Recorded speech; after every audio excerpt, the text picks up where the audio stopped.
last probably 5-6 years. It's been picking up more and more. I have a good guest that comes on my show about every month and a half, Ron Fitzgerald. He is a major star in horror movies, and he's done maybe about 20 of them. And same thing. He was saying that there's been more of a surge in it. I think it's because technology has advanced so much. All the special effects, I mean, it draws you into what they're doing so much more than, let's face it, some of those sci-fi and horror movies that were made in the 60s and 70s and 80s were, let's face it, the special effects really sucked. Yes, that's true. Could you imagine, though, Deep Space Nine or The Next Generation, if they would have had the technology, for example, like Stargate had, which they, out in British Columbia, where they were, doing the writing, they were developing the graphics, which they made major grounds in the graphics for all this stuff. And that really improved it for the whole industry. But, I mean, could you imagine if they would have had those special effects done when they had, The Next Generation or Deep Space Nine, where they could have had it really, awesome? Yeah.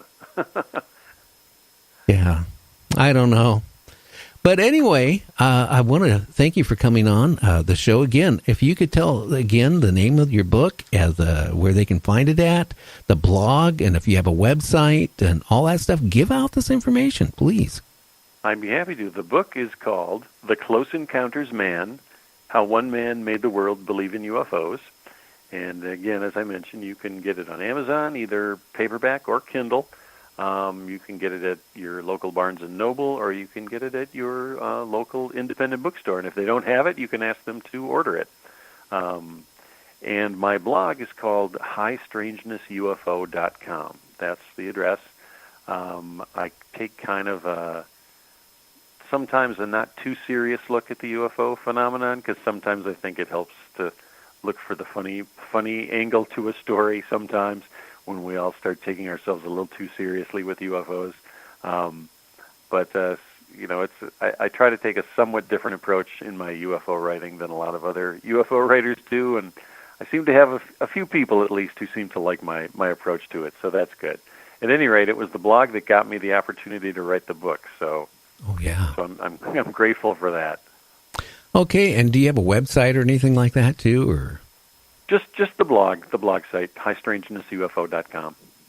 Okay, sir. Well, hey, I want to thank you for coming on my show, and while we've been talking, I've been getting a lot of people just saying that they love having you on the show. So at least it gave a little bit of idea of what is involved with writing a script, especially like for Deep Space Nine and all that stuff, and what you have to do to pitch it.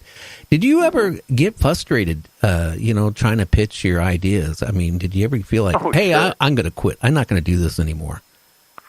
Sure, and I can tell you one of the reasons it was so frustrating was it would have been one thing if, I told that story about the first time I pitched the Next Generation stories to Joe Manofsky. It would have been one thing if he had just said, "Oh, geez, Mark, your ideas suck. Don't come back." At least then I'd be done with it. I'd move on to something else.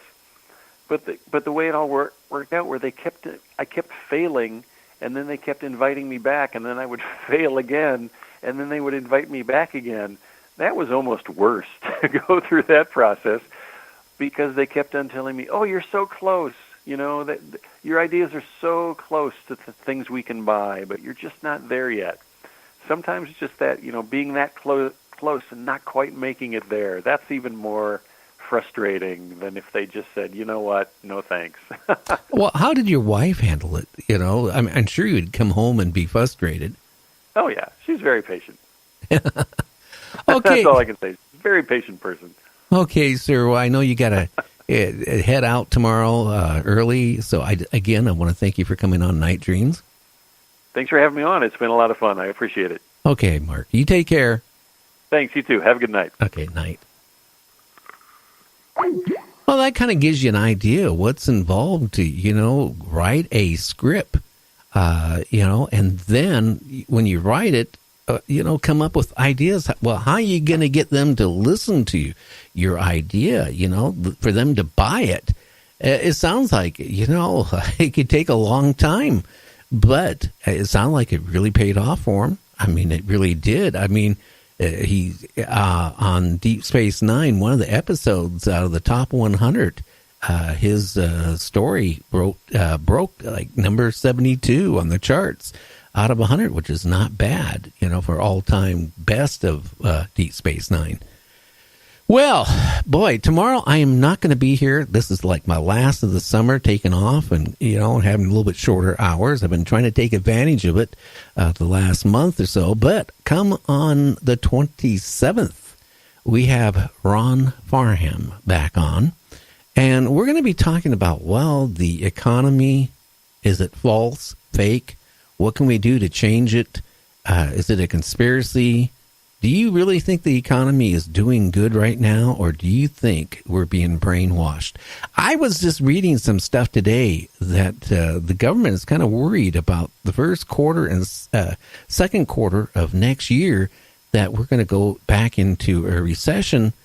But they're worried because we're so far in debt right now, more than ever, that if we start slipping, what can they do maybe to fix it?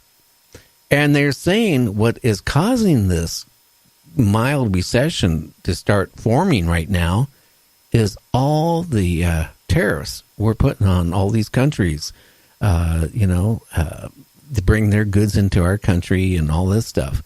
And it's actually hurting the economy. And to a point, like there is one business that, they're the last surviving company in the United States that makes TVs. I didn't even know that anybody was around yet still making TVs in this country. And he was announcing, the president of that company, that they don't know if they're going to be around here in the next couple of weeks because of the tariffs, that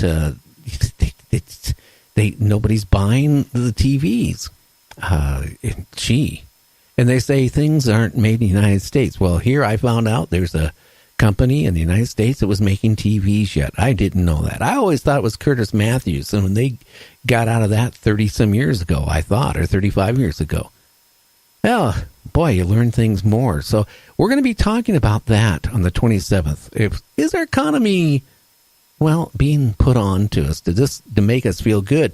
But the other thing I'm really concerned about, guys, all this little pay cut, that extra money you're getting right now that our president gave us, that you can go out and spend right now extra, that's kind of what probably helping our economy right now, because you got that extra $25 to $100 every paycheck, to go out and take the wife out to dinner, or to the movies, or buy something for your motorcycle. I don't know.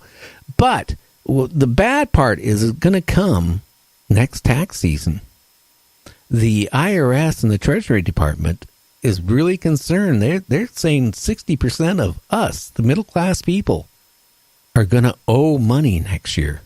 Instead of getting back a refund, they're going to owe money to the government. Now that is what scary part is, because let's face it, a lot of the middle class people, including myself, you go all year long, right? And you know that you're going to get a refund.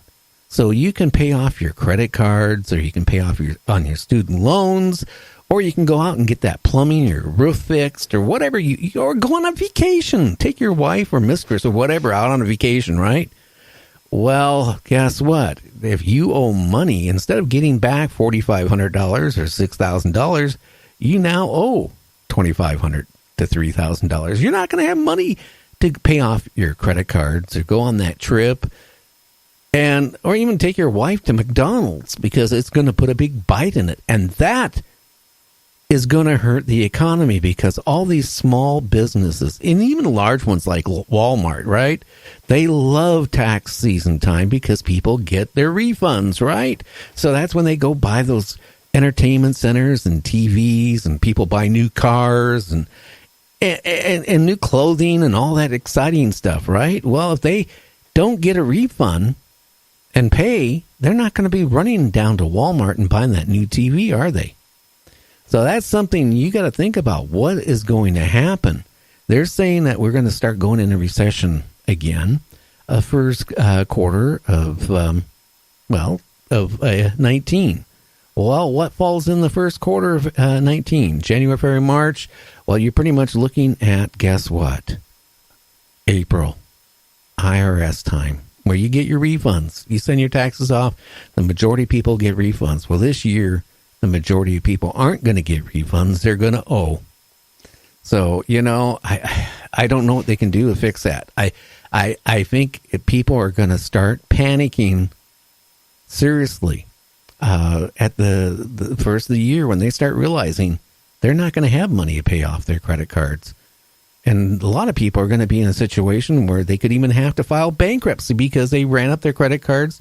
They need that refund every year to pay off their bills. If they can't pay their bills off, now, they're going to live more on their credit cards. Now their credit cards are so far out of control, they got a serious problem. So that is my concern of what our economy is doing. And Ronald, has some experience, like 10, 15 years with the DOD. That scares me. Some of the things that he has mentioned to me, like, you got a smart TV in your front room. Well, you know what? If for some reason you're on their antenna, and what I mean is that for some reason they're watching you because you belong to the Striners or you belong to whatever group, right? You don't know what you're saying to your wife or your friends in your own living room could be being sent somewhere and being recorded. Now, you might be laughing at that right now, but I got a funny feeling he's right. And that's what he told me. And he even told me a story that him and his wife were talking in the front room about a bike, a special bike. And he didn't Google it or anything on the internet. But the next morning when they decided they were going to go out and find somebody that sells that bike, it was appearing upon his phone. Now, how could that be? Okay, if his cell phone wasn't on, okay, and the only thing was on was his TV, a smart TV, some that had information about what he was talking about had to get to somewhere, didn't it? To a computer? I don't know. That's the things I worry about. But anyway, I just want to say to everybody, I want to thank you for listening to Night Dreams. Don't forget, in September, the 3rd of September is our first year anniversary of Night Dreams Talk Radio. And every Friday from 9:30 to 10, we're going to take call-ins for the scariest story you can come up with. Maybe about an 8-minute long story. And we'll be, talking about, things like that. We're going to take a call right now. Who do we have out here? Hello, you're on Night Dreams Talk Radio. Anybody there? Well, appears to be nobody there. But that, again, too, what can I say? So we're going to get out of here. Oh, also, I was going to say, you can call up with your, story, scary story and stuff like that. On each Friday, we'll pick the scariest one, and you'll get a gift. Now, we'll keep your name, your email address, and at the end of the month, we're going to, go who had the highest rating scary story on our show, and they will get a real nice gift from Night Dreams Talk Radio, from me to you. Well, I'm going to get out of here. Tomorrow, there'll be a replay. Monday, a fresh me back on Night Dreams Talk Radio. I want to thank Michael O'Connell for being on our show tonight. Deep Space Nine, I really liked it.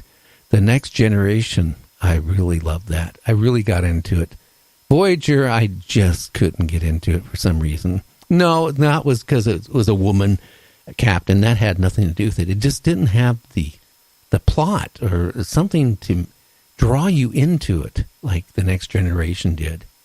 But everybody, take care, and we will talk to you on Monday.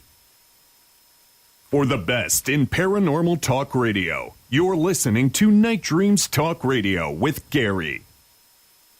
Do you have a paranormal story you want to share on Night Dreams Talk?